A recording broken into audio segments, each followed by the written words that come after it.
Mis queridos amigos, sean todos ustedes bienvenidos aquí a un nuevo programa de entrevistas aquí en Contracultura.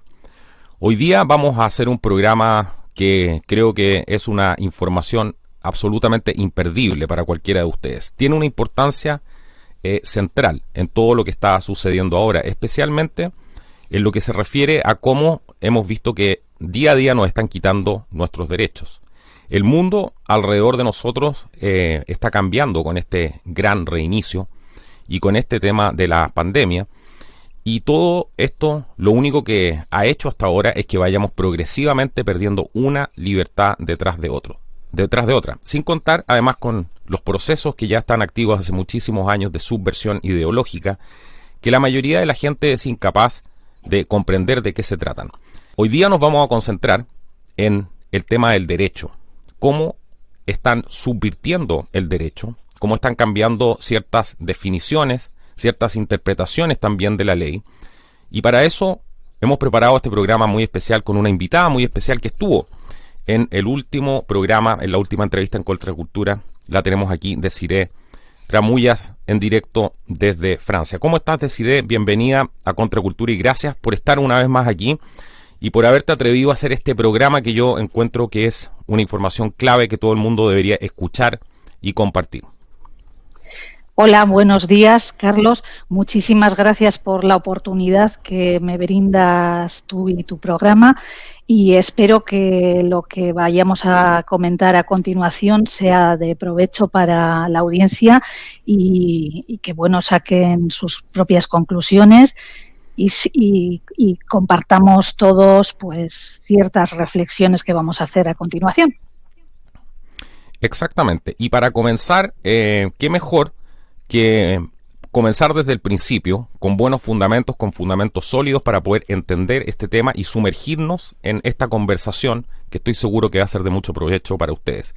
Vamos a partir, ¿por qué no nos defines primero para poder entender de dónde viene todo esto, la diferencia que hay entre moral y derecho? Porque creo que eso es algo fundamental para poder entender en qué estamos metidos y darle un sustrato a esta conversación, Desiree. Muy bien. Bueno, la diferencia entre moral y derecho es lo primero que se le enseña a un alumno de la carrera de Derecho en la facultad cuando llega. Es decir, en la introducción al derecho es lo primero que se nos explica. Entonces, la moral se refiere a la diferencia que hay entre lo bueno y lo malo, entre lo que está bien y lo que está mal. Y el derecho serían las normas que nos damos para vivir en sociedad. Es decir, las prohibiciones, las obligaciones, los derechos, etcétera. Entonces, lo explico con dos ejemplos. Por ejemplo, desear la muerte de tu vecino es una cosa muy reprobable desde el punto de vista moral, pero jurídicamente el que yo desee que mi vecino se muera no tiene ninguna relevancia jurídica, es decir, a mí no me pueden poner una pena porque yo tenga ese deseo. Otra de las cosas también, por ejemplo, pueden ser las drogas, ¿no? O sea, drogarse puede ser o ser toxicómano, o ser alcohólico, pueden ser cosas muy reprobables desde el punto de vista moral, pero sin embargo en derecho no tienen trascendencia, es decir, no es delito el ser toxicómano, no es delito el ser alcohólico y otro tipo de comportamientos. Pero a continuación debo decir que cuando a uno le explican esto en la Facultad de Derecho, pues claro, dice moral aquí y derecho allá, pero no es tan así. ¿Por qué? Porque luego cuando uno con la experiencia va viendo las diferentes situaciones que se le plantean, pues se da uno cuenta que el derecho realmente descansa sobre la moral y que además hay una relación necesaria entre derecho y moral. Luego los dos ámbitos no están tan separados. Entonces, el derecho por un lado y la moral por el otro tienen unos puntos también en común. Luego lo vamos a desarrollar más tarde, vamos a hablar de ciertas posiciones doctrinales en derecho y ampliaremos este contenido. Exacto. Bueno, mira, lo que Muy buena tu explicación para poner todo esto en contexto. Me interesa que vayamos directamente al grano de lo que para lo cual hemos hecho este programa, que tiene que ver cómo se están vulnerando, cómo se están atropellando nuestros derechos inalienables en este momento con todo este tema del COVID-19, porque hemos visto un cambio drástico en ciertos derechos que han sido restringidos, otros que han sido revocados, por ejemplo, la libertad de circulación. Bueno, tenemos una serie de cosas que hoy día también están tratando de meterse con nuestro cuerpo. Entonces tenemos un ataque total por ese lado. ¿Qué es lo que podemos hablar de los principales atropellos o cómo se está vulnerando el derecho en general con este tema de el COVID?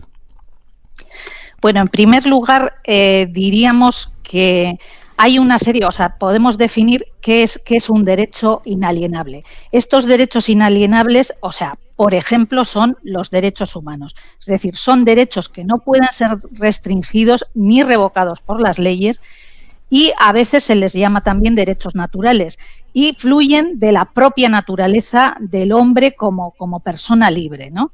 Sin embargo, esta es la teoría, ¿no? Esto es lo que, en teoría, estos derechos no se pueden tocar, pero luego vamos a ver cómo en la práctica todas las medidas que se han dado con el COVID o muchas de las medidas que se han dado con la pandemia atacan estos derechos inalienables. Entonces, vamos a dividirlos en varios grupos. En primer lugar, vamos a hablar del ataque contra un derecho tan fundamental o el más fundamental de todos, que es el derecho a la vida. Y aquí vamos a hablar de tres cosas en particular. La primera sería este tipo de protocolos que se han aplicado en los hospitales y que se están aplicando en los hospitales y en las residencias de ancianos. En segundo lugar, vamos a hablar de las vacunas y en tercer lugar hablaremos del tema de la mascarilla. Con respecto a los protocolos de los hospitales, que es desde mi punto de vista el tema más grave, durante el primer confinamiento saltaba la noticia de que las unidades de cuidados intensivos, si se colapsaban, darían prioridad para ser atendidos a los enfermos que tuvieran más esperanza de vida. Mientras, en las residencias de ancianos, a los ancianos que durante este primer confinamiento se ponían enfermos, se les negaba el poder acudir al hospital y lo que se hacía era mantenerlos aislados completamente y si estaban enfermos o estaban malitos, pues se les aplicaban una serie de medicamentos, morfina, derivados de la morfina, es decir, lo que se llaman paliativos y que es lo que se suele aplicar a los enfermos terminales. Entonces, hay un documento de una serie de hospitales que habla sobre todo este tema y es muy interesante porque da una serie de recomendaciones para la toma de decisiones en lo que se llama, o sea, una palabra nueva que seguramente estamos ahora oyendo continuamente, que se llama triaje. Y yo la defino como una palabra fatídica, lo del triaje, porque ¿qué es lo que quiere decir el triaje? El triaje quiere decir que se van a clasificar a los pacientes para determinar la prioridad para que sean atendidos y a qué lugar dentro del hospital van a ser derivados. Si van a ser derivados a estos lugares, por ejemplo, como la UCI, de cuidados intensivos o no, o se los va a tener en cualquier cama de cualquier otra unidad. Entonces, en estos protocolos dicen que se trata de garantizar que cada paciente, en función de los recursos disponibles, reciba el tratamiento correcto en el menor tiempo posible. Exacto. Pero, en realidad, ¿qué es lo que quiere decir todo este tema del triaje y todo este tema de los protocolos? En realidad, o sea, en el fondo de esto se está diciendo quién se va a salvar y quién va a ir al descarte, es decir, quién va a ir a morir, porque en realidad, si a uno le dicen que no tiene prioridad, o sea, lo están arrinconando, ¿me entienden? Exacto, exacto. Entonces es un tema sumamente grave. O sea, en el fondo están eligiendo, en palabras simples, están eligiendo quién vive y quién va a morir.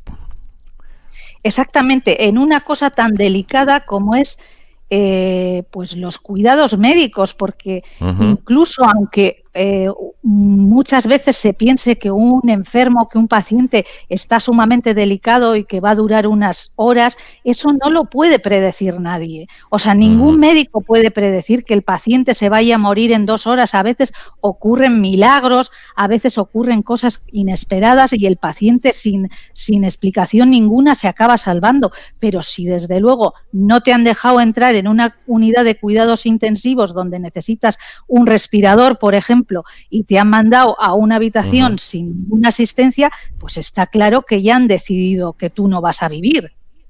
Entonces, a mí esto me recuerda a todas esas cosas que se han visto en tantas películas de las cámaras de gas durante el periodo nazi. Es decir, a este sí lo meto, al otro no porque me sirve. También toda esta serie de protocolos están utilizando una terminología que es impresionante. O sea, están hablando de utilidad social como si las personas, eso, aparte de que ya llevamos años que nos denominan recursos, ahora ya se habla de utilidad social, es decir, si una persona es útil socialmente o no, lo cual es terrible porque desde el punto de vista de la dignidad humana, todas las personas tenemos utilidad social, es decir, no hay personas inútiles socialmente. Bueno, o es una... claro. Sí.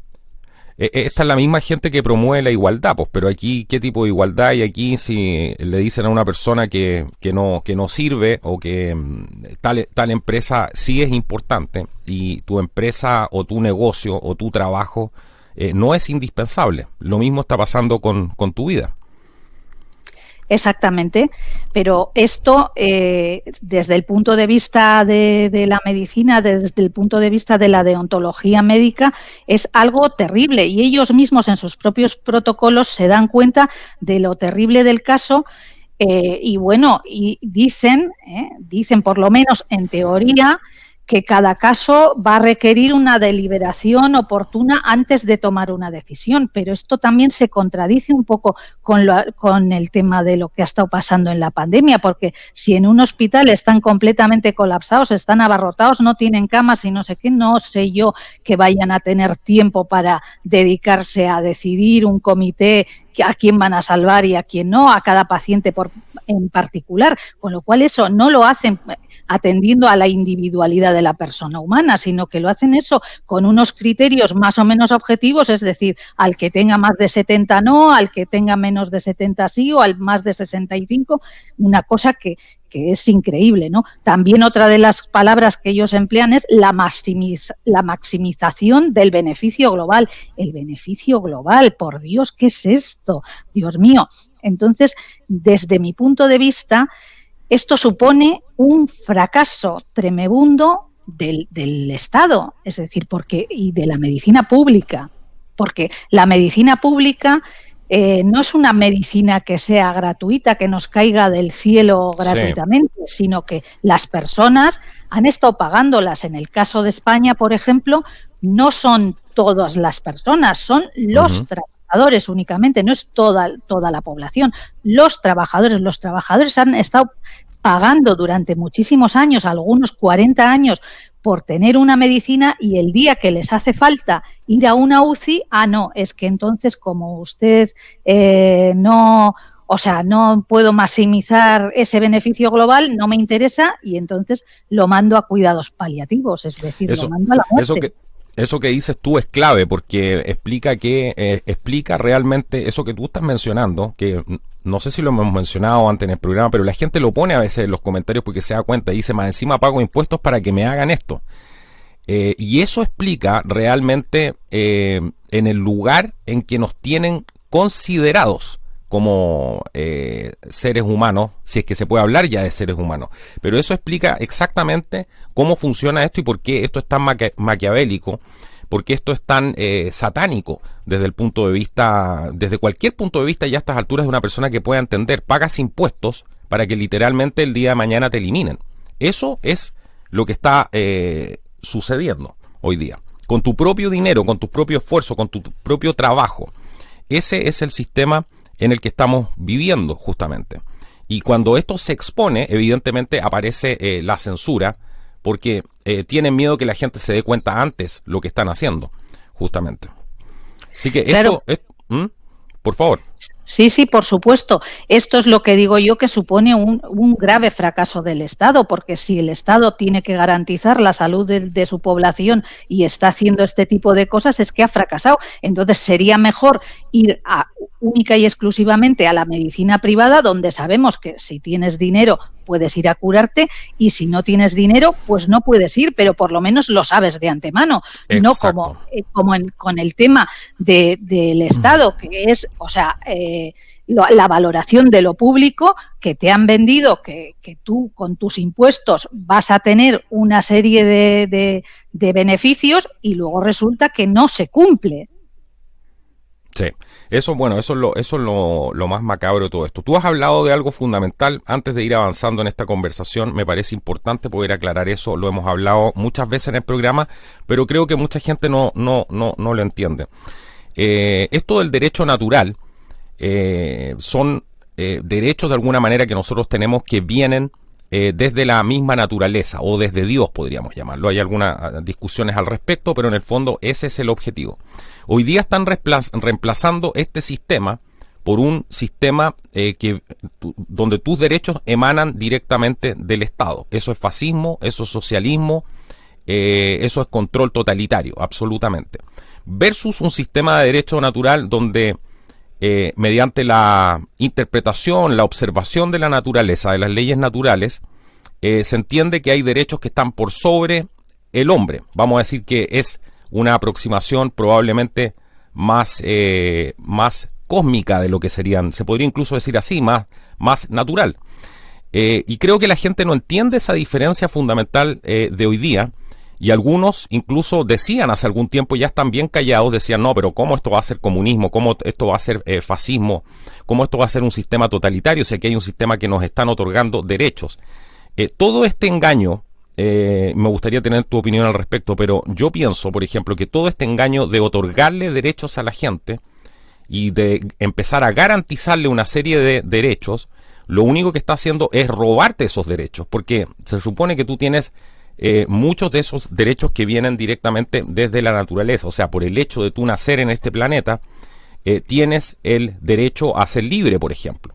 Pero también tienes obligaciones con la sociedad, porque somos seres gregarios. Eso también es un entendimiento desde la naturaleza. Entonces hoy día te están diciendo, nosotros te vamos a dar todos los derechos, y ese es un gran engaño, porque lo que están haciendo es secuestrar los derechos, administrar los derechos. Y eso es lo que hemos visto ahora. Por ejemplo, la Carta Fundamental, esta de las Naciones Unidas, que fue escrita por este espía soviético Alger Hiss, que mucha gente desconoce eso, lo que hace es administrar los derechos humanos, cuando los derechos humanos deberían ser provenientes del derecho natural. No sé si estoy correcto en la lectura que estoy haciendo aquí. Me gustaría saber tu opinión al respecto, porque creo que esto es un tema fundamental. Mientras más derechos nos están otorgando, en realidad lo que están haciendo es pasar esos derechos a la administración del Estado. Bueno, yo tal vez lo enfoco de una manera diferente a la tuya.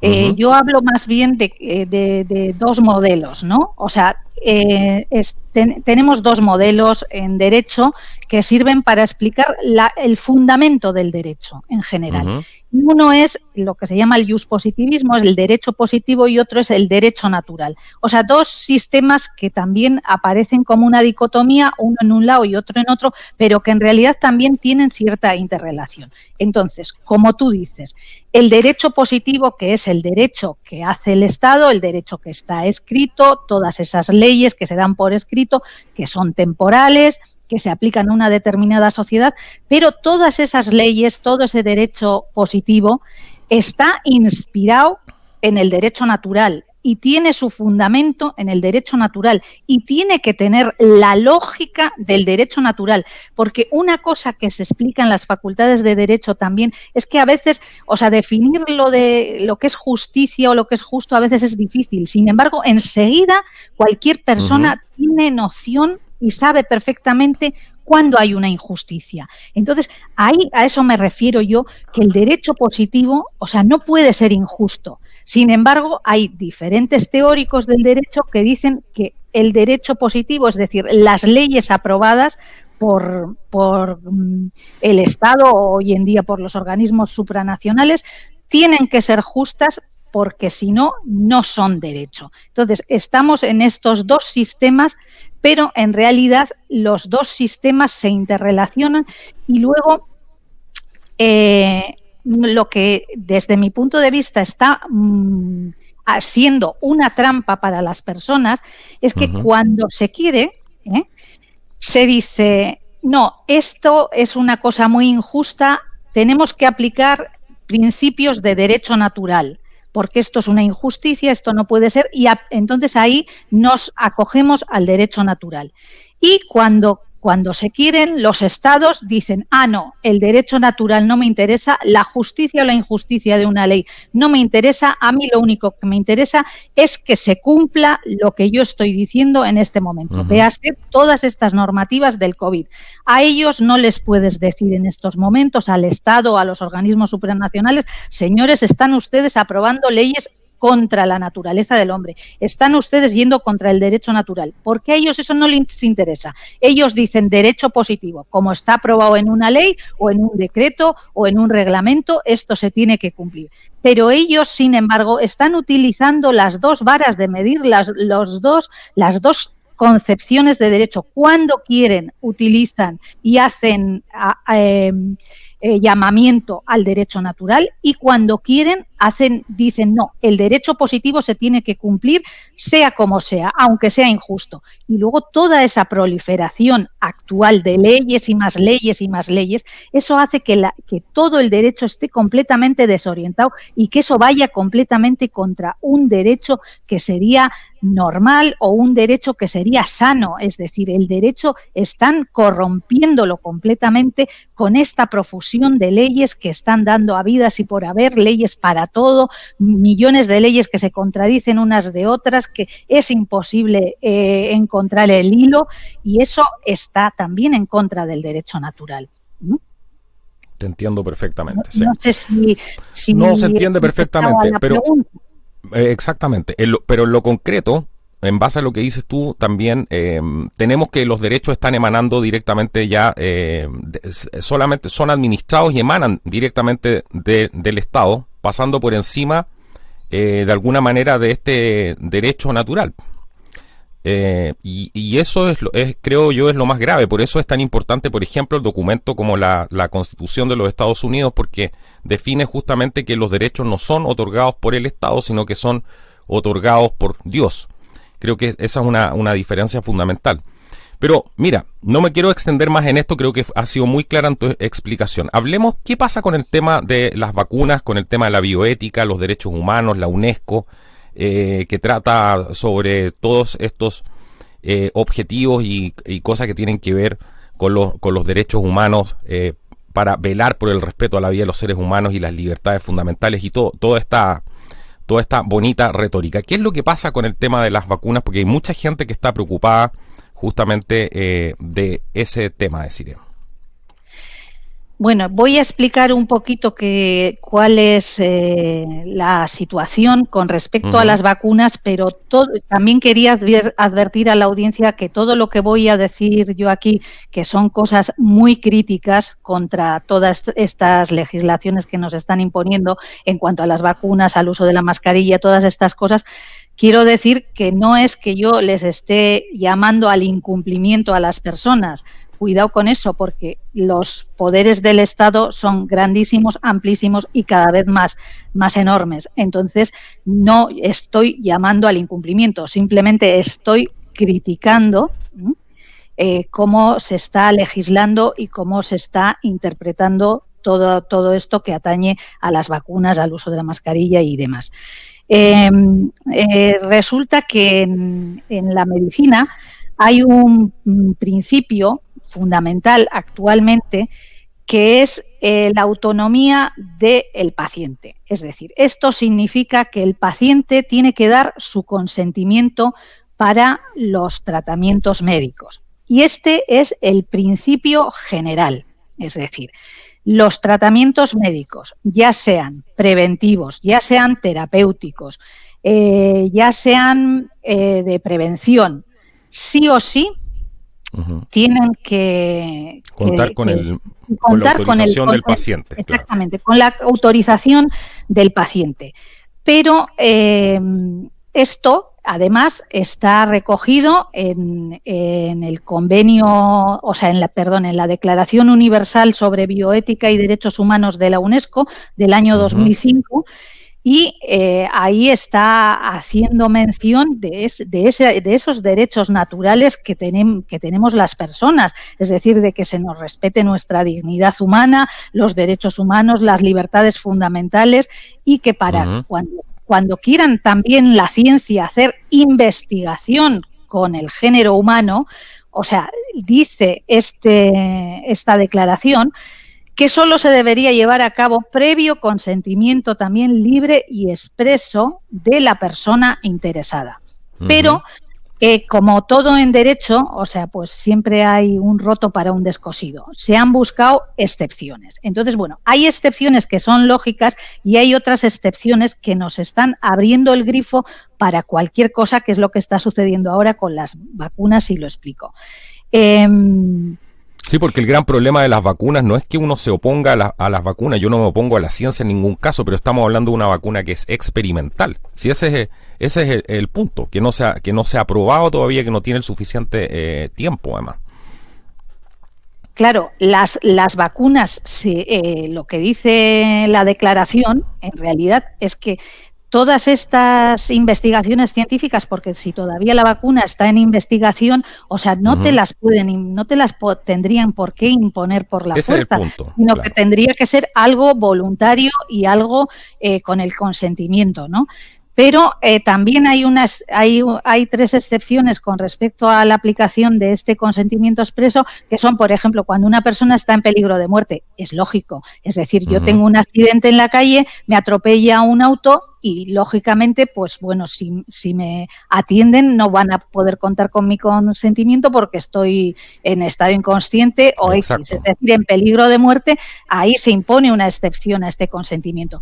Pero después han dicho también, bueno, hay otra excepción, que es cuando haya riesgo para la salud pública. Y aquí es otro de los problemas, porque riesgo para la salud pública, ¿qué es?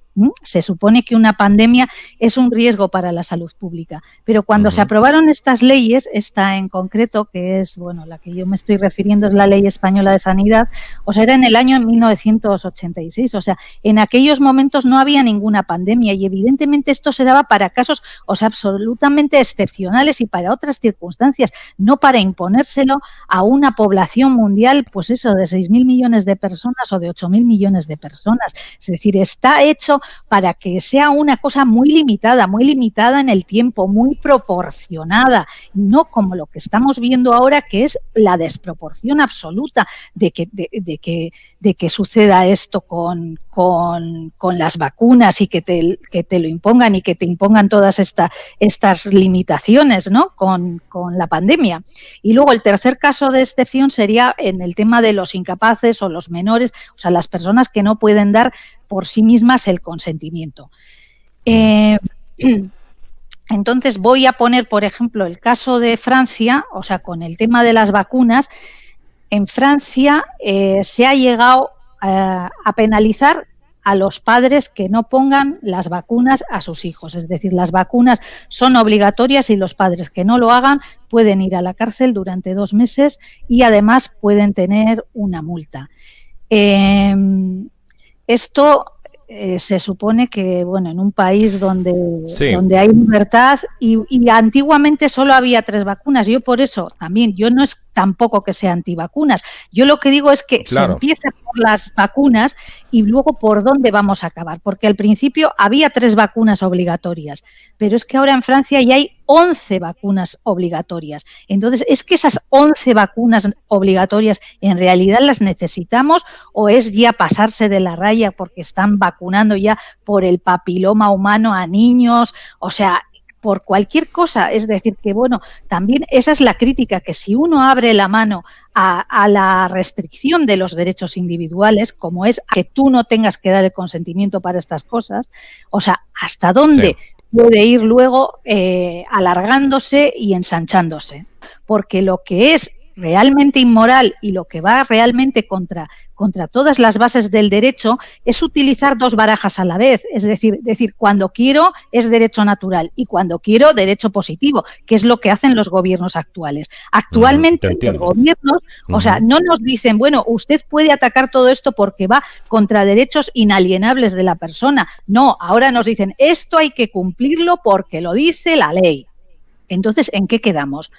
¿Nos atenemos a las normas de derecho positivo y a sus principios o nos atenemos a las normas del derecho natural? O hacemos una amalgama entre ambas. Pero no, o sea, vemos cómo la clase dirigente y cómo los gobiernos, o sea, utilizan cuando quieren cualquiera de los dos principios y entonces están destrozando completamente el derecho y también están destrozando, o sea, todo este relativismo, o sea, están imponiendo este relativismo moral en el que uno no sabe lo que está bien ni lo que está mal, lo que está permitido y lo que está prohibido, y etcétera. Te entiendo. ¿Qué pasa? Vamos a volver al tema de los menores de edad, porque estoy seguro que los padres están muy preocupados por este tipo de cosas. Eso que tú mencionabas en Francia, evidentemente llega para quedarse y no van a pasar ni siquiera un mes y vamos a estar viendo eso en otros países, como ha sido la tónica ya de costumbre. ¿Qué pasa en cuanto a los menores de edad? ¿Qué pasa con la patria potestad? El poder que tienen los familiares, los padres, en base, por ejemplo, al tema de la vacunación. ¿Qué pasa concretamente con eso en términos generales? Porque sabemos que esto no lo podemos aplicar simplemente para un país, pero en términos generales, perdón. Bueno, este es un tema muy interesante y alude a lo que hablaba antes de estas excepciones a que uno tenga que prestar el consentimiento expreso para tener cualquier intervención terapéutica o diagnóstica o preventiva, ¿no? Entonces, dos temas fundamentales. El tema de los menores y el tema de los incapaces, que serían estas personas que tienen algún problema cognitivo, pues eso, síndromes de Down o personas que están enajenadas, etcétera.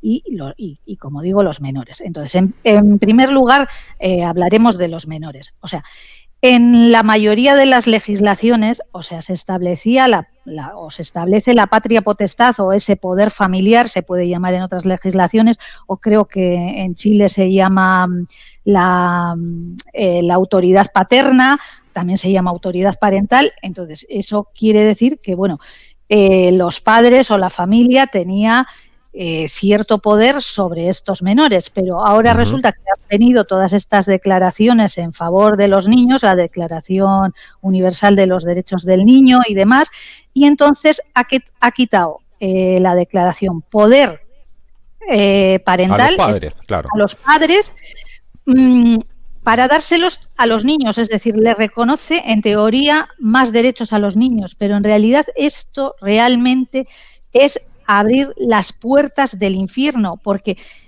más derechos para los niños y menos autoridad para los padres significa absolutamente dejar a los niños desprotegidos en manos del Estado. No me refiero solo al tema de la vacunación, que puede ser, o sea, más opinable, no, claro, ¿no? Me refiero a otros muchos temas como pueden ser la adopción y muchas otras cosas que les están quitando hoy los hijos a las familias sin tener por qué, o sea, cosas realmente terribles para la persona. Entonces, yo reivindico desde aquí que la autoridad parental se conserve, porque son los padres los que van a velar por el bienestar de sus hijos mucho mejor que el Estado, que cualquier organización, que cualquier ONG, y estamos hartos de oír escándalos de ONGs que tienen a su cargo menores y luego los escándalos que hay detrás de estas organizaciones y también del Estado. O sea, desde luego, sí, en general, los hijos van a estar mucho mejor con su familia que en manos del Estado. Con respecto a los incapaces, exactamente lo mismo. Los incapaces, pues bueno, normalmente se les nombra un tutor porque ellos no pueden dar su consentimiento, bueno, pues porque están enajenados, porque tienen estos problemas cognitivos o por problemas físicos, también puede ser en algunos casos, etcétera, ¿no? El problema se está dando ahora, por ejemplo, en España, porque normalmente es el tutor el que decide sobre el tutelado, es decir, sobre el incapaz. Si, por ejemplo, tiene que tener un tratamiento médico, es el tutor el que va a dar el consentimiento en nombre del tutelado. Pero ahora resulta que en España muchos familiares de estas personas, sobre todo ancianos, suelen ser con Alzheimer y este tipo de patologías. Muchas de estas personas que tienen familiares en estas residencias y que los familiares están, o sea, que no tienen voluntad propia, digamos, o sea, que están incapacitados, se han negado a que a sus familiares les pongan la vacuna. Sin embargo, el Estado no lo ha tolerado y han tenido que ir ante un juez para que el juez dilucide si le tienen que poner la vacuna, y evidentemente el juez ha ordenado automáticamente que a los ancianos les vacunen a todos, y aquí no estamos ante un riesgo de la vida del anciano, lo contrario, igual resulta que por la vacuna se le pone en mayor riesgo. Entonces esto, lo que yo le llamo, son unos grandes mordiscos a la autonomía de las personas, a las libertades de las personas, que nunca van a menos, que van a más. Entonces, si ahora resulta que va a ser el juez el que tenga que decidir, porque ya el tutor no puede hacerlo, no le dejan decidir por su familiar, va a ser un extraño, un tercero que no conoce al anciano, que no conoce a la familia, que no conoce su filosofía, su manera de pensar. Y lo peor es que esto va en aumento. Y después ya no solo será el juez, porque a los jueces estos casos, como suelen ser así bastante resbalosos, ¿no?, y bastante complicados, ¿no?, porque la gente lógicamente se enfada con estas cosas, bueno, pues luego al final los acaban delegando, y se los delegan pues igual a un asistente social. Entonces vamos a estar a merced de un asistente social, el que sea el que vaya a juzgar sobre nuestra vida. Hay un despojo completo de la humanidad, del amor, de todo ese tipo de cosas que son fundamentales para mantener a la sociedad unida. Y vemos el despojo de todo ese tipo de cosas. Un extraño que venga a decidir como decías tú, por ejemplo, no saben la filosofía, no saben cómo pensaba esta persona, sus creencias. A lo mejor eso ya no importa nada de esto. Y eso es lo más grave que estamos asistiendo, este despojo total de todo lo que sea amoroso, por así decirlo, que nos mantiene unidos y que nos mantiene coaccionados como sociedad, nuestro tejido social. Es eso lo que está justamente bajo ataque, y este tipo de cosas justamente lo prueban. ¿Qué pasa? Mira, son tantas cosas que tenemos aquí y tenemos que ir avanzando rápido. ¿Qué pasa, por ejemplo, contra la libertad de circulación de las personas? Un tema que hemos visto y que la gente se ha cuestionado bastante. ¿Qué pasa con la libertad de las personas para circular? Otra cosa básica que también ha sido completamente aplastada por todo este tipo de normas. Bueno, en principio, desde mi punto de vista, este confinamiento, esta libertad de circulación, o sea, supone un arresto domiciliario ilegal y encubierto, es decir, nos están confinando en nuestro domicilio. Eso es lo que es jurídicamente, de acuerdo a tu interpretación de lo que está pasando, es un arresto domiciliario, porque mucha gente ha hablado de ese término, pero no sabía que tenía un sustrato legal tan fuerte.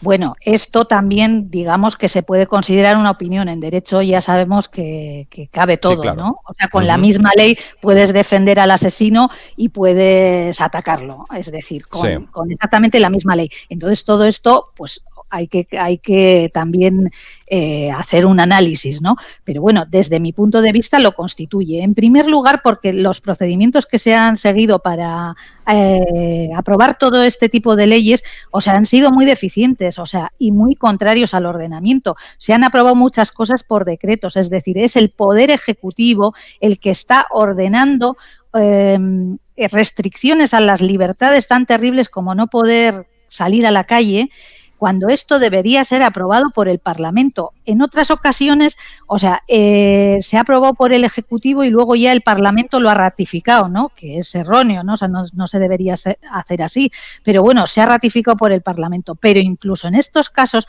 también hay que tener en cuenta que la mayoría de estas restricciones están en contra de muchos de los preceptos constitucionales de los países, es decir, son normas inferiores que atacan a otras de rango superior, con lo cual son completamente nulas, son completamente anulables y pues evidentemente dejan a esta restricción muy coja desde el punto de vista jurídico.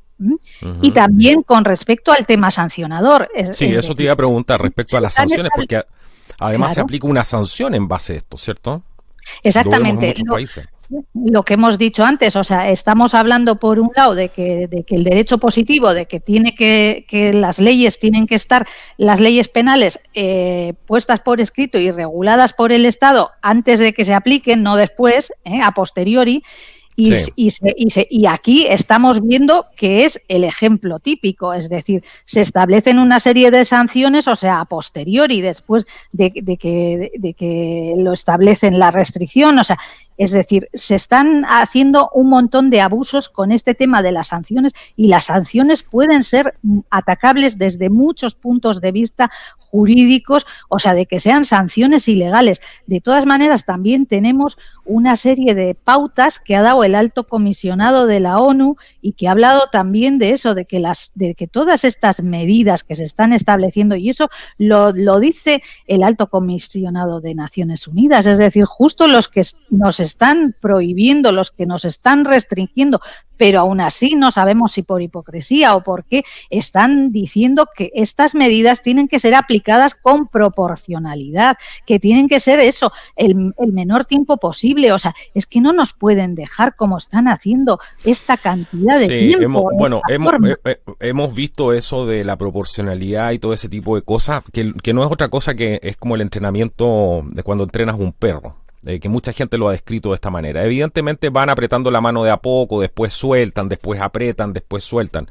Todas estas medidas que hablan de proporcionalidad no tienen ninguna proporcionalidad con las cifras, y ese es el problema. No es que nosotros aquí estemos en contra, por ejemplo, de la pandemia, ni en contra de las vacunas. Sí, uno cuestiona el hecho de que en este momento se está aplicando una vacuna experimental, con la excusa de una pandemia, que las cifras no prueban que hay una pandemia en sí, sino que todo lo contrario, porque ¿dónde están los casos de influenza? ¿Dónde está el tema de los estudios que hayan estado revisados por pares y que hayan llegado a conclusiones sensatas respecto, por ejemplo, al uso de la mascarilla? ¿Dónde están las pruebas de que digan que además es sano confinar a la gente cuando somos seres sociales y eso está generando un daño mucho mayor? ¿Dónde están las pruebas de que efectivamente sea sano decirte que tu trabajo no importa? Pero Amazon, estas grandes corporaciones, Walmart y todas estas compañías sí importan, por eso ellos tienen que tener abierto. En el fondo todo esto es insanidad por donde tú lo veas. Y eso es lo que uno está cuestionando. Así que esto de que te hablan de medidas proporcionales, bueno, es bastante en tela de juicio por lo mismo. ¿Qué ha pasado? Por ejemplo, hablemos de los adultos mayores. Muy poca gente habla de los adultos mayores, de lo que está pasando con los niños con esta limitación también de la libertad, no solamente de circulación, sino que también la libertad que tiene esta gente para elegir tratamientos médicos. Hoy día es una realidad innegable que muchos adultos mayores no quieren ir a ningún tipo de centro asistencial porque tienen miedo, uno, de contagiarse, o dos, que vuelvan con los pies hacia adelante. Pues evidentemente tienen toda la razón, porque ha sido escandaloso en muchas ocasiones lo que ha sucedido con estos adultos mayores, o sea, con los mayores de 65 años. Limitarles los movimientos igual que al resto de las personas, pero a ellos especialmente, que son a los últimos que se les ha dejado volver a realizar una vida normal, y otro tipo de medidas, es completamente discriminatorio. No se puede discriminar a las personas por razón de edad, y además las personas mayores, adultas mayores, o sea, tienen condición plena de ciudadanía como cualquier otro grupo de población. Es decir, no es que ellos tengan menos derechos por ser mayores, o no por ser mayores directamente hay que encerrarlos o hay que matarlos. O sea, no. O sea, esto es completamente discriminatorio. Y luego, por otro lado, estas excesivas medidas también por el lado contrario, de decir, bueno, vamos a protegerlos tanto, que son medidas también nefastas. El que les nieguen el que puedan salir en Nochebuena a cenar con su familia, todo ese tipo de cosas, o sea, son situaciones muy nefastas para la salud de los ancianos. Entonces, ¿estamos protegiendo su salud o estamos haciendo que fallezcan aceleradamente? Entonces, hay un término que se emplea ahora muchísimo, que es un término que viene más de la sociología y que apela a causas sociales, que es el de la vulnerabilidad. Y a los ancianos se les está tratando como si fueran población vulnerable, ¿no? Que vengan así de algún caso social, de algo así, cuando en realidad, o sea, lo que les pasa a los ancianos con respecto a estos temas de salud es que tienen mayor factor de riesgo. Pero el factor de riesgo es una situación que aumenta las posibilidades de que una persona contraiga una enfermedad, pero no una cuestión de estigmatizarlos en persona vulnerable como si fuera de un grupo social tremendamente vulnerable y que luego sirve también, querámoslo o no, para hacerles mayor discriminación. Entonces, con respecto a los niños, exactamente lo mismo. Se han tomado también medidas parecidas. O sea, con respecto al tema del uso de la mascarilla que nombrabas antes, lo mismo, es decir, una cosa tan artificial como es una mascarilla, es que eso es bueno para la salud, es que eso me va a proteger. Pero exacto, imagínate la incongruencia, porque eso sí que da rabia. Tú sabes que para fabricar todos estos insumos médicos tienen que haber ciertos protocolos, evidentemente, de sanitización en los lugares donde se fabrican, evidentemente. Si son insumos médicos. Hoy día vemos a vendedores ambulantes en todas partes, por lo menos lo ves en muchísimos lugares, eso me consta, donde cualquiera fabrica mascarillas en su casa, simplemente con una tela.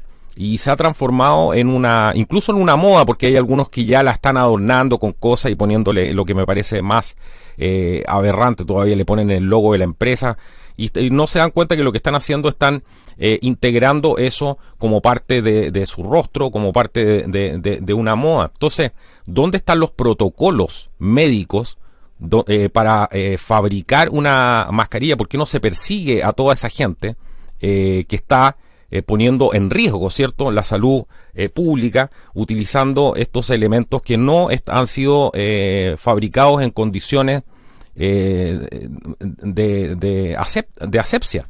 Entonces, ¿dónde está ese tipo de protocolo? No vemos ningún tipo de protocolo. Cualquier persona entra con un paño a cualquier parte y eso es considerado, eso es completamente anticientífico. Si fuera una mascarilla de verdad, estarían preocupados de que esas mascarillas se fabricaran con ciertos protocolos, de que tuvieran un cierto filtro para poder filtrar las partículas. Por eso se llama la N95, filtra el 95% de las partículas. Entonces, esto no es al lote, no es llegar a ser, y no hay ninguna palabra contra eso. Es impresionante todo esto. Pues sí, realmente, y aquí nos damos cuenta en Europa que hay tantísimas regulaciones, tantas regulaciones tan restrictivas para tantas cosas y sin embargo tanta permisividad para otras, ¿no? ¿Dónde están las regulaciones europeas? ¿Dónde están esos reglamentos? Todas esas restricciones que les ponen a muchos empresarios para poder abrir sus empresas para tal, y luego en esto de las mascarillas, ¿dónde están todas estas restricciones? ¿Dónde está toda esta regulación? Sí, no claro. la vemos. Sí, no Por la eso vemos. lo del tema del uso de la mascarilla, pues eso es muy cuestionable y bueno, desde mi punto de vista es inconstitucional también. Pero una de las cosas peores también que tiene este tema de la mascarilla y de la limitación de la libertad de movimiento ha sido este ataque por parte de los vecinos tan brutal, ¿no?, que ha habido, ¿no? O sea, vecinos que te gritan por la Es que calle si no llevas mascarilla. eso que tú estás explicando es otra cosa que mucha gente que a lo mejor va a ver el programa por primera vez no se da cuenta. Están programando a la gente primero con miedo y la reacción a ese miedo va a ser culpar a las personas que justamente tienen opiniones que no son sus mismas opiniones o que piensan por sí mismos más allá de lo que sale en la prensa. Entonces están programando a la misma gente como policías para actuar en contra de sus semejantes. Eso es fallarnos como sociedad. Es atentar contra el tejido social, justamente, porque esta gente lo que no se da cuenta y es que denunciando, por ejemplo, a su vecino, lo que están haciendo es darle más poder al Estado. Le están dando más poder a aquellos que les están restringiendo sus propias libertades. Y uno ve los comentarios de repente en sitios, por ejemplo, de noticias tradicionales, donde se ha empezado a criminalizar a los jóvenes, algo que tú hablaste en el programa anterior y que también vamos a mencionar ahora, por ejemplo, con esta palabrita que ya se está inventando, fiestas clandestinas. Toda fiesta ya es clandestina. Entonces vienen los repetidores, que les llamo, estos repetidores que los están programando justo y ponen abajo los comentarios y empiezan que los metan presos, que les hagan esto, que les hagan lo otro, y no se dan cuenta que están reaccionando a un estímulo. Y ese estímulo justamente ir programando a las personas para que los ayuden a concretar este gobierno mundial restringiendo absolutamente todas las libertades. Pues creo que tienes toda la razón. Yo con este caso de las mascarillas, bueno, me he encontrado hasta una persona que con un carné de la Cruz Roja, o sea, pretendía tener autoridad policial para impedir a las personas que estuvieran tranquilamente sentadas en un banco, ¿no? Según su carné que él exhibía, o sea, debían absolutamente obedecerle y acatar lo que él estaba diciendo. Sin embargo, yo lo que quiero decir para las personas que nos escuchen es que, ojo, como he dicho antes, el derecho da para todo. Entonces, ojo con este tipo también de reacciones de estos vecinos y estas personas que estamos criticando, porque esas amenazas que ellos vierten, o sea, son un delito también. O sea, hay un delito de amenazas, hay un delito de coacciones cuando ellos increpan a la gente o les tiraban piedras porque estaban saliendo por la calle. También puede vulnerar otro tipo de derechos como a la integridad moral, es decir, que ojo, porque las personas estas que denuncian, aparte que denuncian en estos casos, aparte que están actuando en favor del Estado y gratuitamente se están convirtiendo en policías gratuitos, ¿no? Sí. ¿Y qué más quiere el Estado que hacer eso? Que tengamos un policía en casa, como con los niños que comentaba con esta Declaración de Derechos Humanos. Es decir, tienes un policía en casa que te está vigilando y así el Estado no tiene ni que poner más policías por la calle. Ya tenemos a los vecinos. Pero ojo, pero porque evidentemente que para restringirlas, piensa tú que esto es muy importante para restringir las libertades de una población en general, de todo un país, por ejemplo, y ir más allá de todo el mundo, que es lo que están haciendo. ¿Cuántos policías se necesitan? ¿Tú crees que no hicieron ese cálculo antes? No nos da para poder hacer esto. No nos da. Vamos a tener que usar también a la población. Entonces están infundiendo este miedo de manera irracional y la gente que reacciona a esto también es gente que está con miedo. Yo veo gente que está muerta de miedo por esto. Bueno, ahí da para todo, pero evidentemente eso es claro. Para seguir avanzando, porque se imaginarán ustedes, y espero que este programa se les pase lo más rápido posible, que son muchísimos los temas acá. Así que este va a ser un programa de una duración un poquito más larga que los normales, porque me interesa que puedan acceder a esta información, a esta opinión de esta ex magistrada española valiente, que nos ha acompañado, que ha sido también perseguida por, bueno, todo este tipo de cosas, de darse cuenta a veces de qué es lo que hay debajo del agua. ¿Qué pasa, Desiree, con el tema de la propiedad? Porque esto no termina aquí. También vemos un discurso recurrente donde se está programando a la gente para ser pobre, para comer langostas, como lo vimos en el programa de ayer, para que no exista la propiedad privada, para demonizar nuestro sistema alimentario y muchísimas cosas más. ¿Qué pasa con la propiedad privada? ¿Cuáles son los atentados que ves tú contra el tema de la propiedad privada? Bueno, yo en primer lugar, en lo que respecta al tema de la pandemia y la propiedad privada, lo primero que mencionaría sería el tema de las ocupaciones ilegales de viviendas y de locales deshabitados, ¿no? Esto en Latinoamérica yo creo que se podría parecer a lo que es un loteamiento de tierras, ¿no? Es decir, que de repente entran allí unos campesinos, ocupan las tierras y, bueno, el derecho de propiedad del verdadero propietario se acabó, ¿no? Tomas pues, le llaman en Chile, por ejemplo. O sea, de acuerdo. Toma, un término bastante apropiado. Sí. Bueno, pues esto en Europa, en España se llaman ocupas y en Europa es una cosa que es un movimiento en realidad, o sea, se dedican a ver una vivienda por ahí que hay deshabitada y la ocupan. Esto que se ha visto además que están detrás mafias absolutas con respecto a esto. Durante la pandemia ha habido una legislación específica para que estas personas que están ocupando ilegalmente tengan la posibilidad de empadronarse, es decir, de decir yo estoy en este determinado municipio.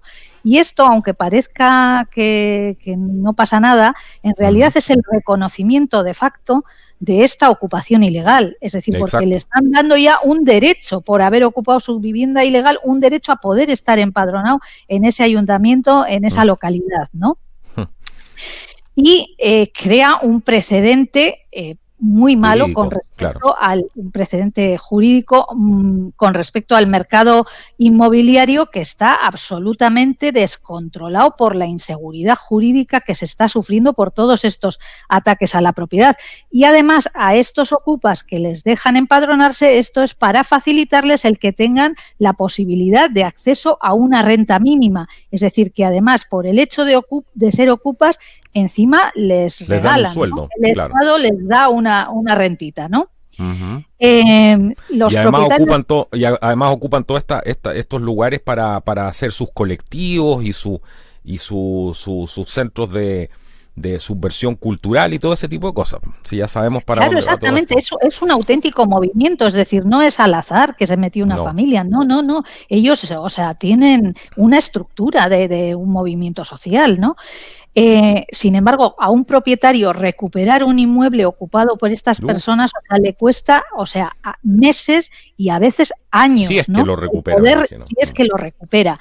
Y evidentemente, o sea, si hay un inmueble, por ejemplo, de varios pisos que ha sido ocupado de esta forma, evidentemente va a hundirse desde el punto de vista económico, es decir, los precios se van a ir a la baja completamente porque nadie va a querer vivir en estas condiciones, ¿no? Al lado de gente que a veces no tienen ni luz o que se conectan al alumbrado público, o sea, que viven en unas condiciones, o sea, bastante singulares, digamos, ¿no?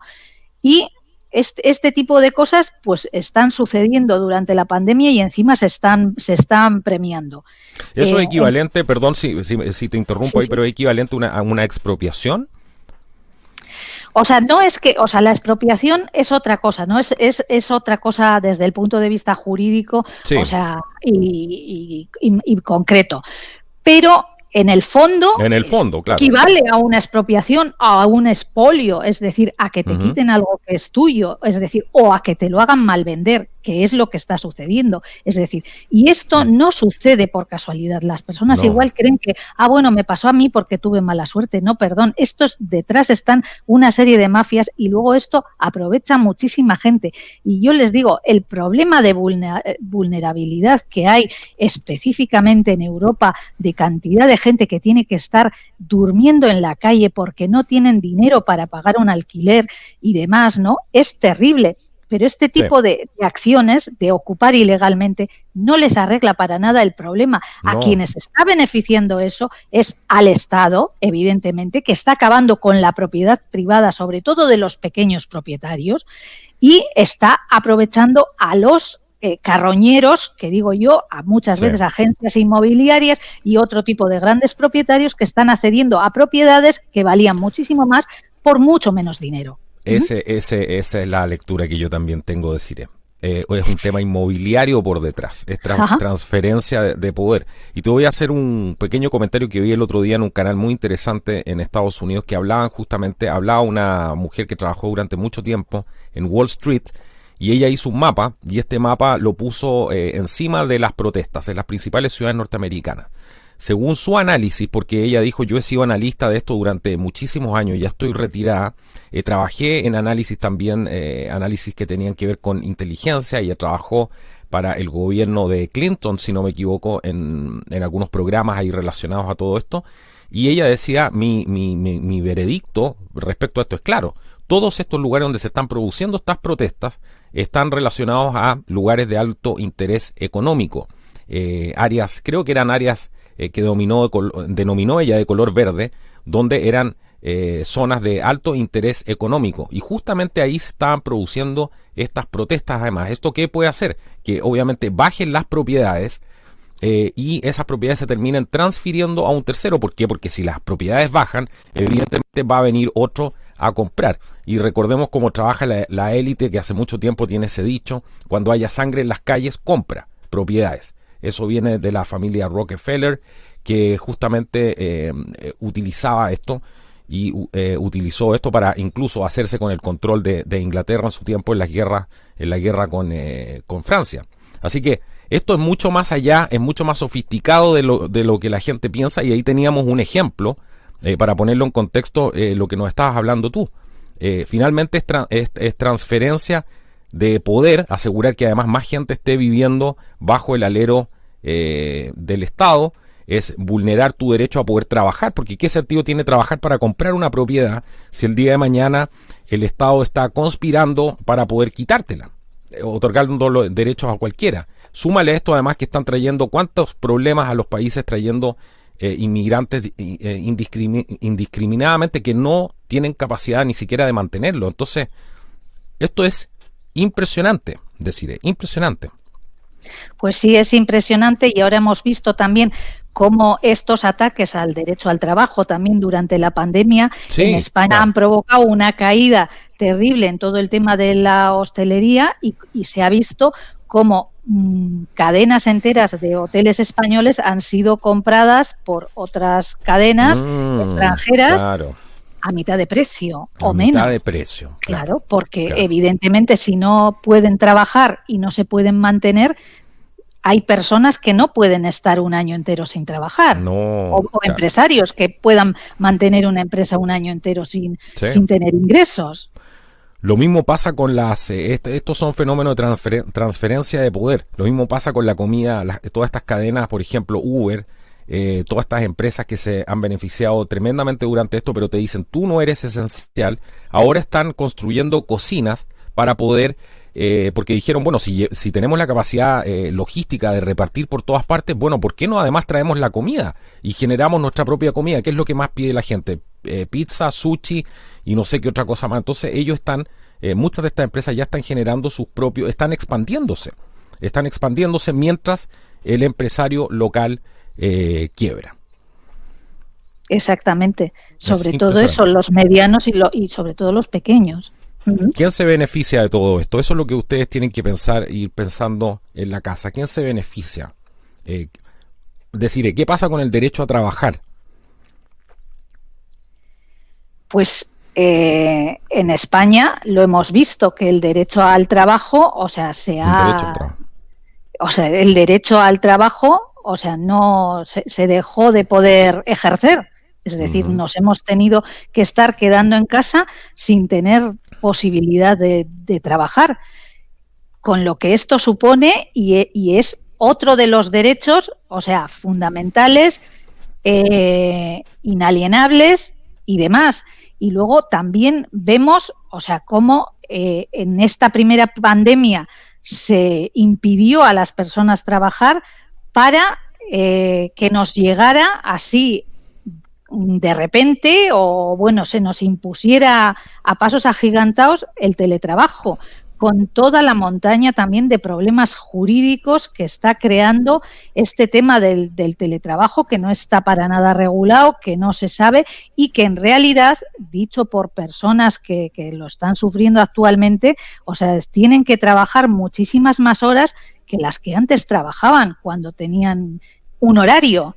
Es decir, ahora están en su casa y está habiendo una merma de esos derechos laborales. Pero evidentemente, yo estoy completamente de acuerdo contigo. Y te lo digo porque yo llevo 20 años trabajando por teletrabajo, 20 años. Entonces yo veo lo que está pasando ahora y de alguna manera estaba un poco adelantado a todo esto. Pero claro, se necesita una disciplina para trabajar en casa. No es fácil y eso toma años para poder acostumbrarse. Porque te llaman más por teléfono, piensan que a cualquier hora puedes estar disponible, se gasta mucho más dinero en calefacción, en luz, en una serie de cosas más. La familia queda más aislada todavía, porque, bueno, por una serie de razones que la gente no voy a explicar acá porque la gente lo está viviendo en carne propia. Entonces, bueno, ¿qué ha pasado con estos cortes tenemos además el tema de los alquileres, de los desahucios, los cortes de suministros, de servicios básicos, de electricidad, agua, gas natural.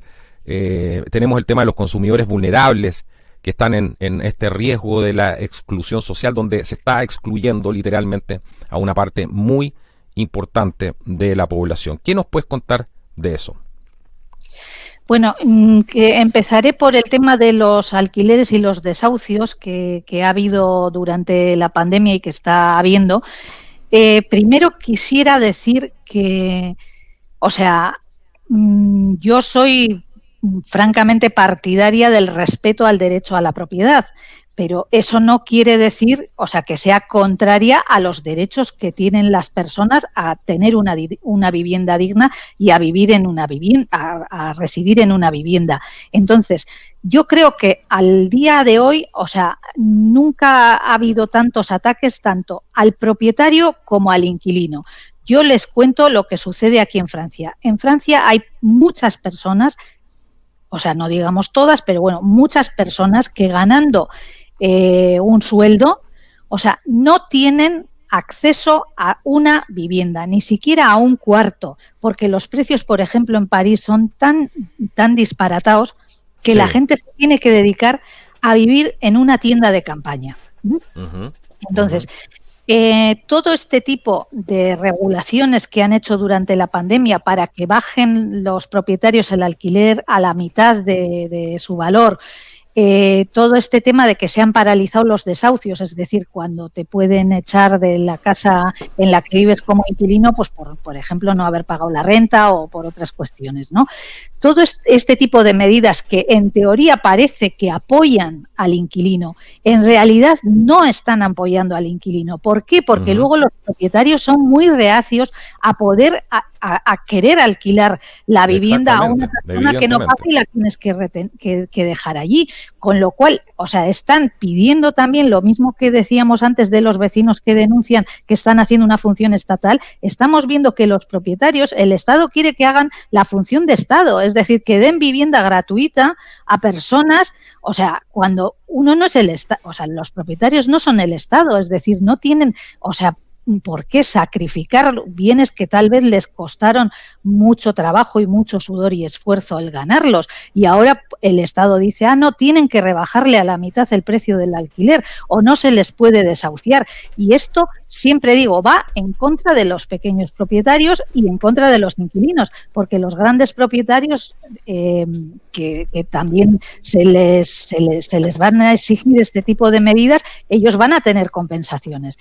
Con respecto al tema de los cortes de luz, de agua, de gas, de todo esto, o sea, se ha visto que evidentemente en esta situación de pandemia que ha dejado arruinada a toda la población, porque se le ha conculcado su derecho al trabajo, su derecho a poder trabajar y a poder tener un medio de subsistencia, o sea, con todo esto que está viendo, pues a la gente se les dice, bueno, que las empresas eléctricas o que la empresa de gas, bueno, que durante estos meses que dura la pandemia, o ya vamos por un año, o sea, que no se les pueda cortar los suministros, por ejemplo, ¿no? Entonces, esto todo, parece que todos estaríamos de acuerdo. Sí, yo estoy de acuerdo, pero oiga, señores, dense cuenta que la empresa de la electricidad no es el Estado, es una empresa privada. ¿Y qué creen? ¿Que las empresas privadas regalan así? ¿Que van a regalar? Y más encima la está comprando muchas de ellas el Partido Comunista Chino, así que... Claro, luego veremos a ver de quién vamos a depender. Transferencia de poder también. Exactamente. Porque en toda esta cuestión siempre hay los que están saliendo perdiendo y los que van a ganar. Entonces, ¿quién se beneficia? Claro. Cuidado, ¿quién se está beneficiando de toda esta situación? Todos estamos de acuerdo que cortarle la calefacción, por ejemplo, en países nórdicos donde hace mucho frío a personas que son vulnerables es terrible y que no debería pasar, pero por favor, no sería el Estado el que debería asumir y no empresas privadas que luego, o bien lo que tú estás comentando, tienen problemas económicos, tienen que vendérselas a quién se las están vendiendo y quién va a venir a instalarse en estos países. Sí. Entonces, ¿quién va a pagar luego todo esto? Con el control del suministro eléctrico de las ciudades lo tienen absolutamente todo. Exacto. Ese es otro fenómeno que la gente tampoco piensa. Y hay estudios que justamente que hablaban de los planes de justamente el Partido Comunista Chino para hacerse con el control de la red de semáforos, de la red justamente eléctrica de muchos países, porque con eso lo controlaban prácticamente todo el movimiento en una ciudad. Pueden apagar una ciudad si quieren. Pueden todo este tema de la guerra cibernética que se está viviendo hoy día, que es una cosa latente que está pasando hoy día. Literalmente Estados Unidos está en guerra, ya estamos en guerra.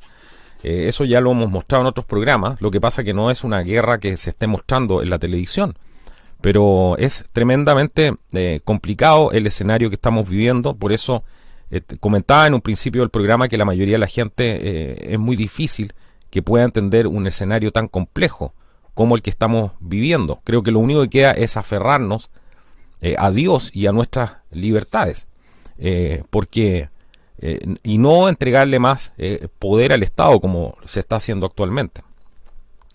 Estoy completamente de acuerdo con tus palabras, absolutamente. Es decir, hay que tener cuidado con ese tipo de cosas, ¿quién se va a hacer con el control de todo el tema eléctrico? Porque como tú dices, es que es tan fundamental y es que lo de la energía eléctrica crea una clientela tan cautiva de la que, uno no puede separarse. Con lo cual, si estamos a merced de quién compre estas empresas, con qué finalidad y qué tipo de objetivos tienen de por medio, es una auténtica...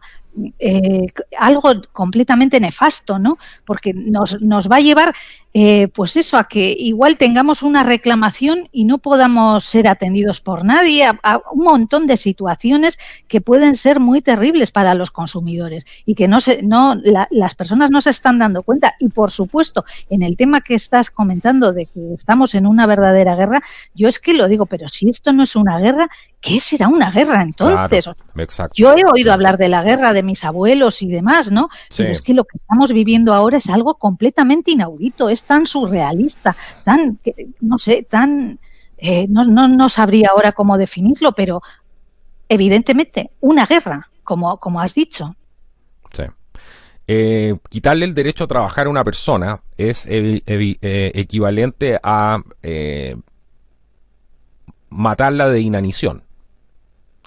Porque un ser humano que no come, que no puede alimentarse, y ¿para qué vamos a hablar de alimentar además a su familia? Pero que no puede alimentarse, ¿qué le queda? No puede vivir. Digamos las cosas como son. Eso es lo que está pasando.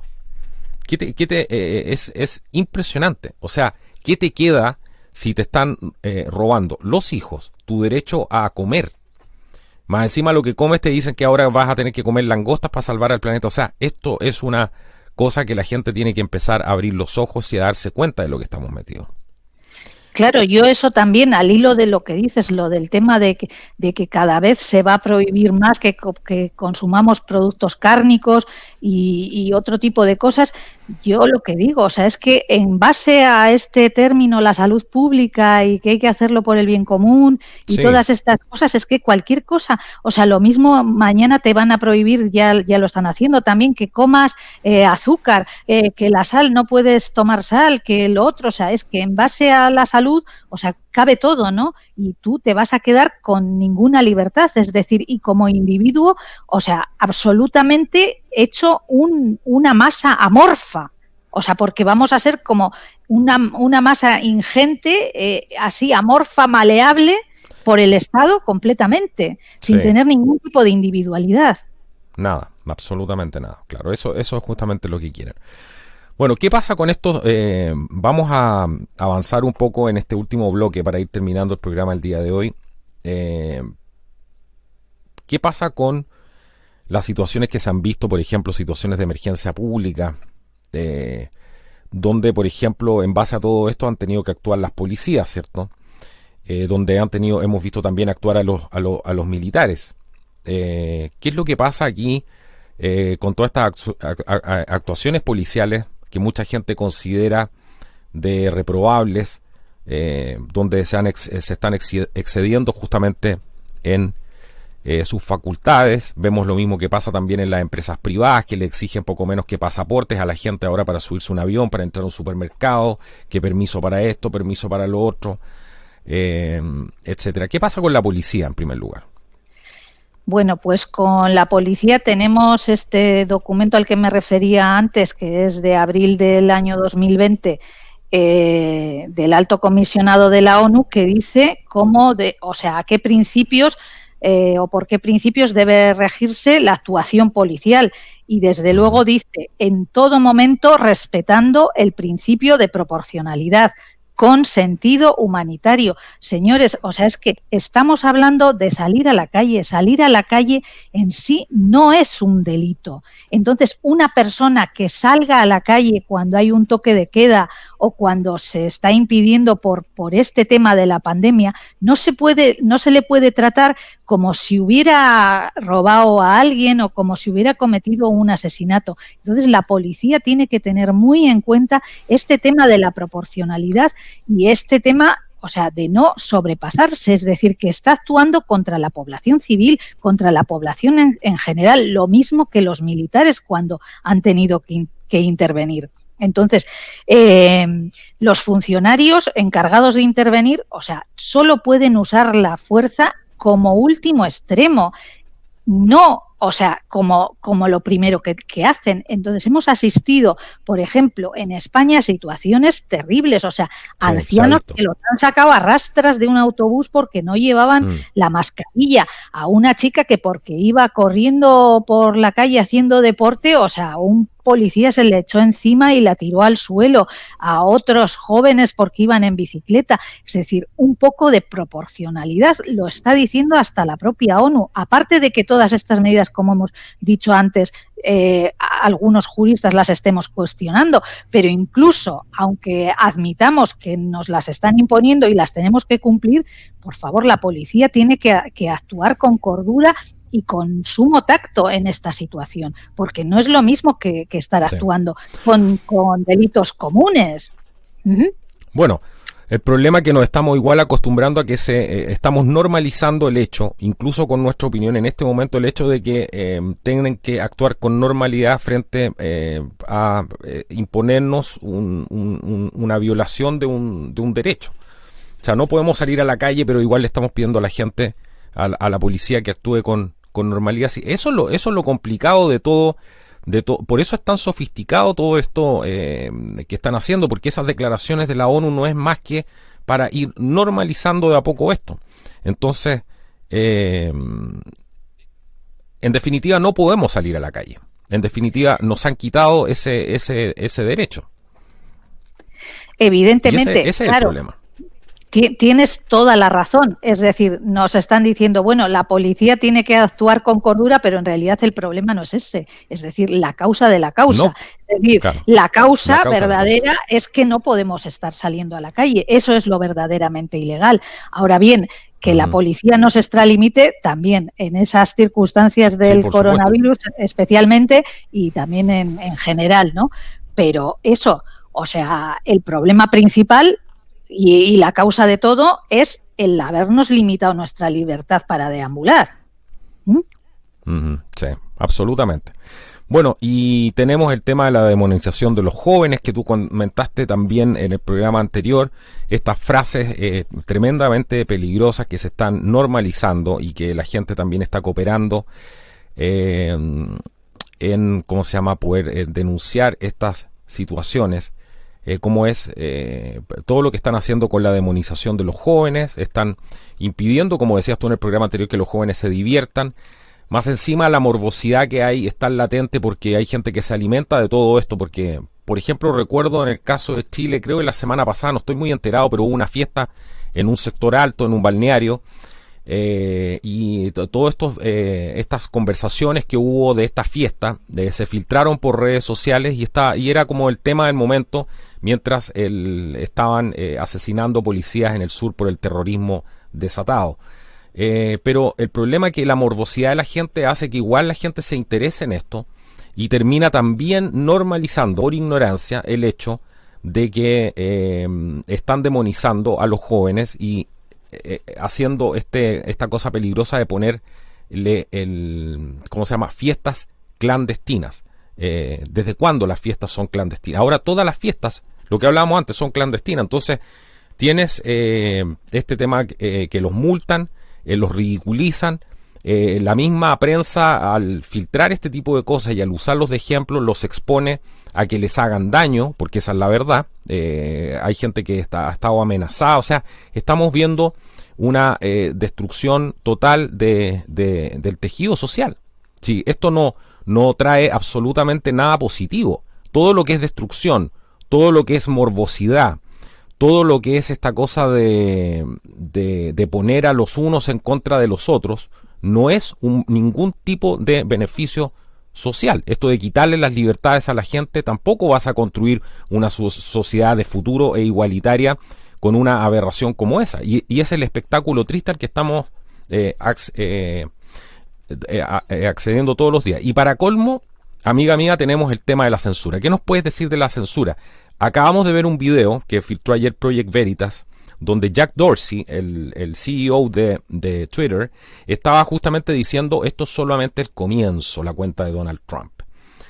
Cuando nos trataban a nosotros de escandalosos por el tema de la censura aquí en YouTube, que muchos colegas míos han sufrido, aquí también en este canal, bueno, lo dijo el CEO Jack Dorsey de su propia boca. Esto está solamente comenzando.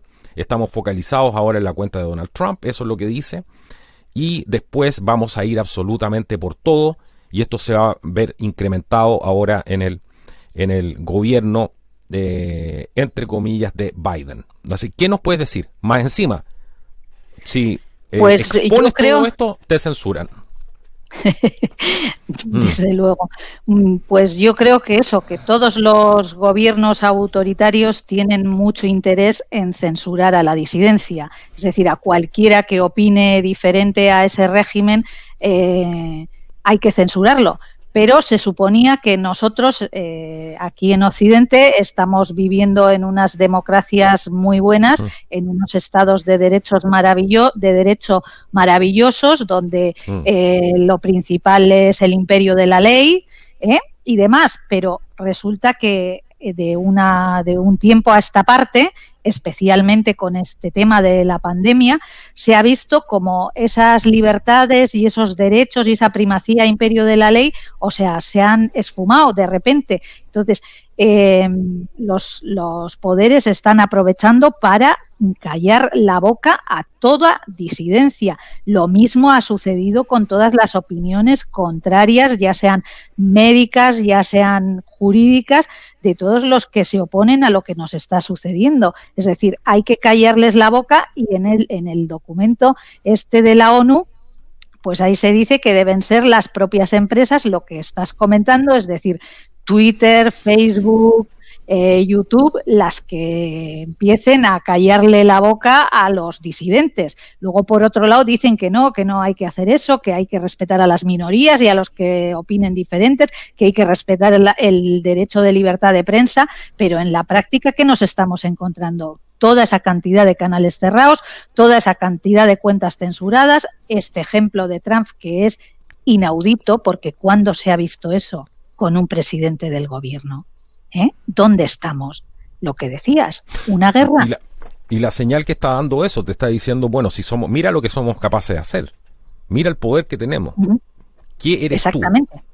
Si somos capaces de censurar, porque esa es la señal que queda, ese es el problema. Por eso en este momento hay una huida masiva de WhatsApp, de Facebook, de YouTube, de un montón de plataformas, y cuando la gente se va a otra, demonizan a las otras porque son así y dicen, no, es que esa plataforma es de extrema derecha. La extrema derecha prácticamente no existe. Si existiera la extrema derecha, es algo más cercano al anarquismo. El republicano es una persona que está al medio, justamente, entre ese anarquismo extrema derecha y la extrema izquierda. Es absolutamente inaudito decir que una persona que es conservadora o que es cristiana es una infamia. Decirle, por ejemplo, de extrema derecha, o incluso hablar de que es fascista. Eso es una ignorancia, pero supina. Es una cosa que no tiene nombre. Pero, sin embargo, eso hacen. Dicen, no, es que esta plataforma Parler, por ejemplo, es de extrema derecha. BitChute, no, ahí es un conglomerado de nazis que han echado de otras partes. No, señores. Son lugares donde existe la libertad de expresión. Esa es la única diferencia. Es pues inaudito. Exactamente, y eso es lo que están haciendo y todos estos movimientos que hay, Antifa y todas estas cosas, o sea, antifascismo. Pero vamos a ver, señores, o sea, el fascismo son movimientos históricos que quedaron allá, o sea, por la primera mitad o hasta la Segunda Guerra Mundial en el siglo XX. O sea, ¿cómo puede llamar a una persona eso que defiende que hay un Dios verdadero que es un fascista, por ejemplo, ¿no? O sea, y así tenemos cantidad de opiniones. O sea, yo encontré también un vídeo de un político español que se llama Julio Anguita, que ha fallecido recientemente y que era del Partido Comunista. Y este señor decía que, bueno, que las personas que se refugian en conceptos tan sublimes como son la patria, la justicia o la dignidad también, o conceptos así muy, muy altos, ¿no? O sea, que eran unos fascistas y que es el refugio de los canallas. O sea, ¿cómo se puede decir eso? O sea, ¿pedir justicia es el refugio de un canalla? Es decir, nosotros aquí somos unos canallas o somos unos fascistas. ¿Por qué? Por apelar a las libertades, por apelar a que se respeten nuestros derechos, a que se respeten nuestras libertades, esas que, como dije también en la otra ocasión, o sea, han costado tanto el ganarlas, ha costado tanto el llegar hasta aquí y ahora de un plumazo se las están llevando. No, sí, es increíble. Bueno, eso, sabemos que la táctica de ellos justamente, y lo vemos todos los días con el doble discurso, la hipocresía que ya no tiene nombre, donde ellos culpan de lo que ellos te culpan a ti de lo que ellos están haciendo para desviar la atención. Si es solamente eso, ¿quién me va a decir que según las mismas palabras de Mussolini, lo hemos repetido hasta el principio, hasta miles de veces, el fascismo es la unión del Estado con las grandes corporaciones? Díganme ustedes si no estamos asistiendo a eso el día de hoy. ¿A qué? ¿Cómo se llama esto? Podríamos ponerle tecnocracia, cualquier otra cosa, pero la fusión de las grandes corporaciones con el Estado para un control total. Benito Mussolini era un bebé de pecho porque en su tiempo no existía la tecnología que existe hoy día para poder hacer esto. Y ese es el gran peligro que nosotros tenemos hoy día. Y todo esto con el gentil auspicio de la gente que dice estar en contra del fascismo. No están. Exacto, exactamente. Es decir, ahora están callados y todavía están diciendo que vivimos calladitos, en democracia. Sí. O sea, pero eso en derecho está muy claro. Hay que ir a los hechos. Bien, usted puede decir todo lo que quiera, pero yo voy a los hechos, a las pruebas. miren las pruebas, miren los hechos actualmente. ¿Realmente donde estamos viviendo en nuestros países occidentales son democracias? Esto, que nos hayan dejado sin ningún derecho, derechos fundamentales, derechos inalienables, esto no es una democracia. Lo único que están haciendo es jugar con dos barajas. Lo único que están haciendo es mantener dos discursos completamente opuestos. Cuando quieren mantienen uno, cuando quieren mantienen el otro. Depende cómo les convenga. Con lo cual están causando una confusión tremenda, pero a su beneficio, por supuesto. Eso es fundamental. Y si quieren una prueba fehaciente, lo que estoy diciendo yo es el hecho de que hay cierta gente de izquierda o que tiene ideas más afines a la izquierda, pero que realmente igual defiende estos principios dentro de su confusión, pero los defiende. Esa gente la están censurando también. A esa gente la están censurando también. Porque claro, ¿qué es lo que tiene? ¿Cuál es el mayor problema, el mayor miedo? Que se junte la gente que es pro libertad en definitiva. Que es realmente pro... sí.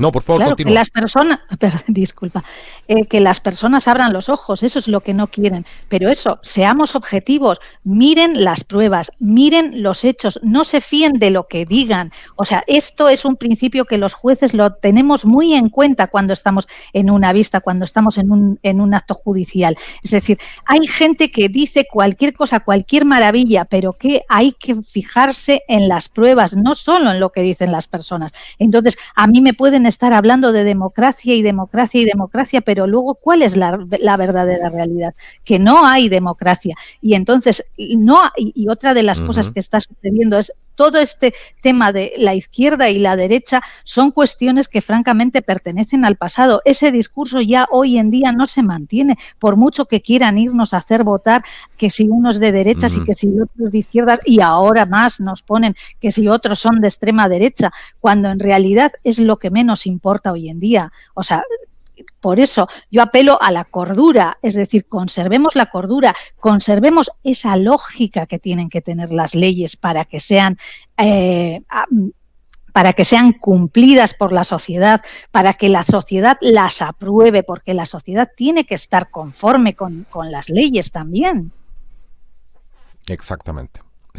Bueno, todo eso que acabas de decir tú es fundamental, es el meollo del asunto. Veamos las pruebas. Por mucho que tú hables de democracia, eso no significa que la estés practicando. Y eso es lo que estamos viendo en la realidad. Pero bueno, la gente es muy manipulable también, eso es una realidad. Cuando tú estás en los medios de comunicación te das cuenta también lo fácil que podría ser si yo mal utilizara, por ejemplo, mi plataforma sería muy fácil. Y eso es lo que hacen muchos inescrupulosos. Manipulan también a la gente o para algún beneficio personal o para llevar algún tipo de narrativa. Otros literalmente son pagados. Es muy fácil desde el otro lado de una cámara convencer a una gran cantidad de personas porque la gente tiene esa sensación de que esta persona por el hecho de estar en la cámara es algo ya superior. Y la gente se queda con esa imagen cuando ve, por ejemplo, a alguien en la televisión y todo este tipo de cosas que estamos viendo. Y es realmente algo muy peligroso porque aquí nosotros siempre hemos hecho hincapié en este programa y esa es la misma opinión que trae Desiree hoy día. No es un tema de oponerse a la vacuna por oponerse, es porque hay un tema de que no están probadas aún y es un tema experimental. Por ejemplo, no es oponerse simplemente al tema de la derecha o de la izquierda como tal, sino que es porque es un tema, como tú acabas de decir, un tema que está obsoleto. Por ejemplo, entonces traer un poco un bálsamo de sensatez y correr este velo no es algo muy agradable para la mayoría de la gente que ha vivido de alguna manera aislada de lo que realmente estaba pasando y no querían ver porque es mucho más cómodo ir a una fiesta o hacerte el tonto o hablar del partido de fútbol, por ejemplo. Y eso, mucha gente hoy día está despertando la real magnitud de las cosas y creo que es necesario tomar esa conciencia. ¿Por qué? Porque estamos apelando de alguna manera a la salvación. Ya no es no es un tema ni siquiera de mantener la libertad a estas alturas, porque ellos vienen por todo. y han subvertido tan hábilmente a todo el aparato con este lenguaje, este lenguaje del demonio, literalmente, donde te habla de democracia, con esa miel, con esa ponzoña, pero por detrás te está esclavizando, sin que te des ni siquiera cuenta, e incluso estás participando a favor para que eso suceda. A ese espectáculo macabro hoy día, como decías tú, se están abriendo las puertas del infierno, y esto es algo innegable y es la realidad que nos toca vivir. Es un momento de todas maneras fantástico para estar vivo. ¿Qué más te puedo decir? Deciré. Yo creo que hemos hecho un programa muy interesante para que la gente se dé cuenta un poco más de esto. Yo no sé si tú quieres dejarle algún mensaje o te gustaría decir algo a la audiencia, y agradecerte muchísimo además por haber participado hoy día aquí en el programa, aquí en Entrevistas en Contracultura. Bueno, por supuesto, gracias a ti, gracias también a la audiencia. Ojalá que les haya servido. Estoy completamente de acuerdo contigo en que tratar este tipo de cuestiones es desagradable, es de un pesimismo feroz. Uno no querría verlo, yo tampoco, o sea, preferiría realmente estar en una fiesta en vez de darme cuenta de lo que sucede, porque es terrible.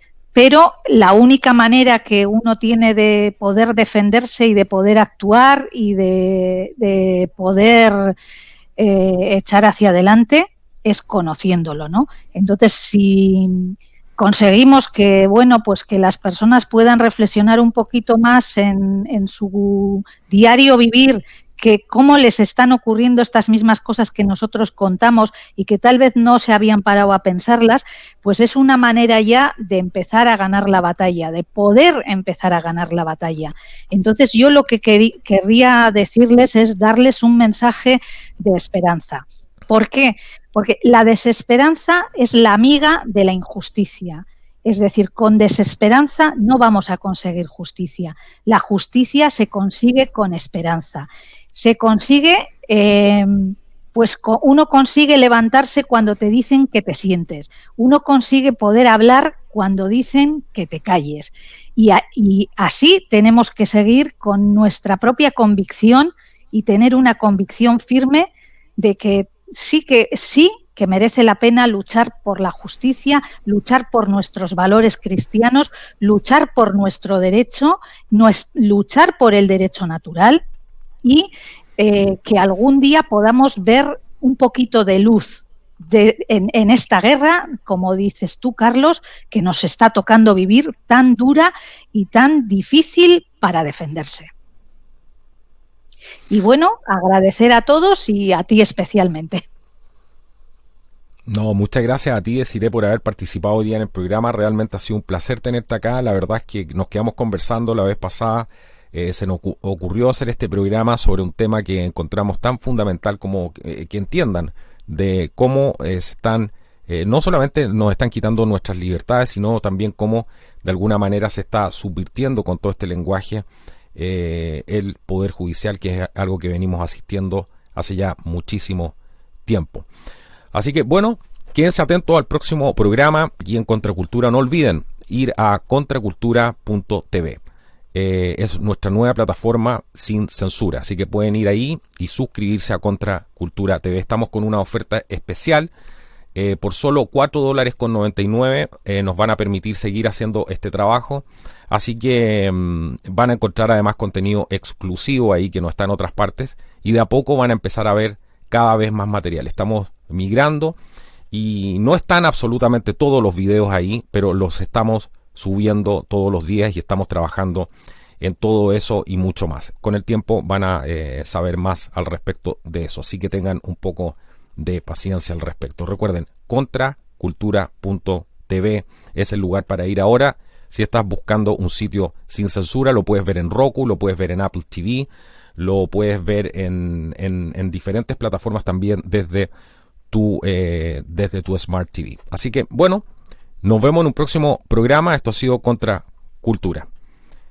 Hasta la próxima y no olviden compartir esta importante información porque estoy seguro que es algo que mucha gente necesita enterarse de cómo están pasando estas cosas. Así que comparte este video y ayúdanos a pasar todo este cerco. Nos vemos en un próximo programa.